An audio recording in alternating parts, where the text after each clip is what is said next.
Le Seigneur soit avec vous. Évangile de Jésus-Christ selon Saint Marc.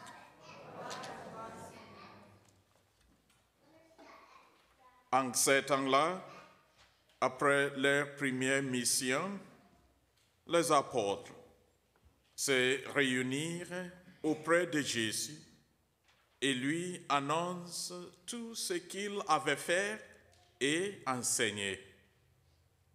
Il leur dit, « Venez à l'écart dans un doigt désert et reposez-vous un peu. » De fait, ceux qui arrivaient et ceux qui partaient étaient nombreux, et l'on n'avait même pas le temps de manger. Alors, ils partirent en banc pour un endroit désert à l'écart. Les gens les virent s'éloigner, et beaucoup comprirent leurs intentions.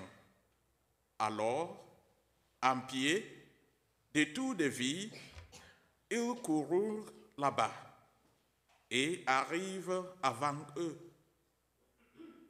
Embarquant, Jésus vit une grande foule. Il fut saisi de compassion envers eux, parce qu'ils étaient comme des brebis sans berger. Alors, il se mit à les enseigner longuement. Acclamons la parole de Dieu.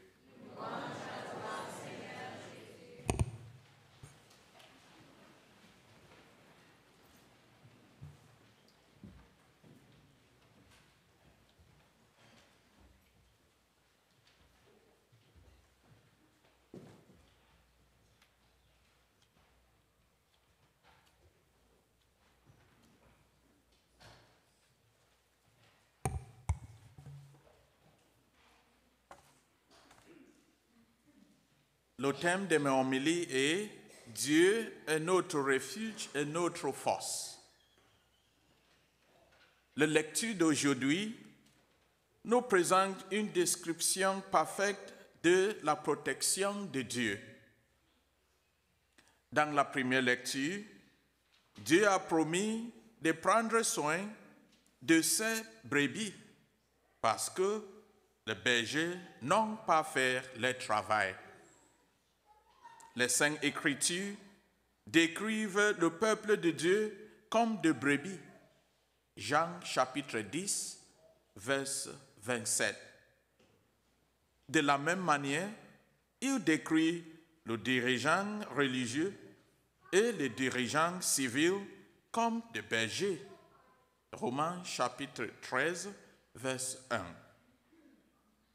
Les dirigeants de l'Église sont les évêques, les prêtres et les diacres.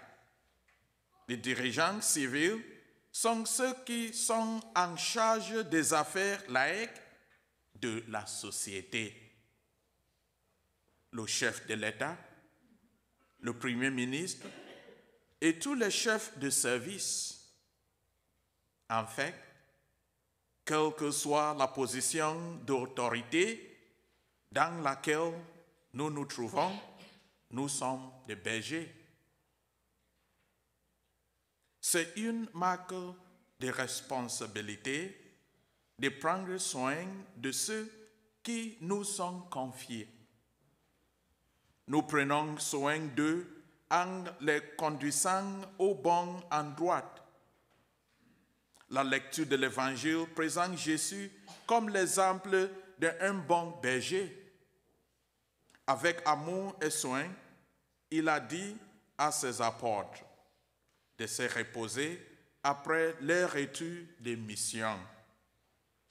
Mes chers frères et sœurs en Christ, pouvons-nous être un refuge et une force pour les autres dans la vie? Les gens peuvent-ils vraiment dire que nous nous comportons comme le Christ?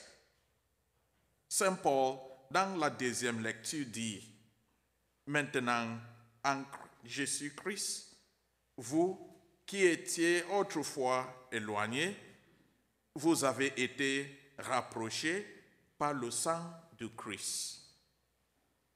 Que le sang du Christ nous purifie et toute impureté. Amen. Que la paix soit avec vous.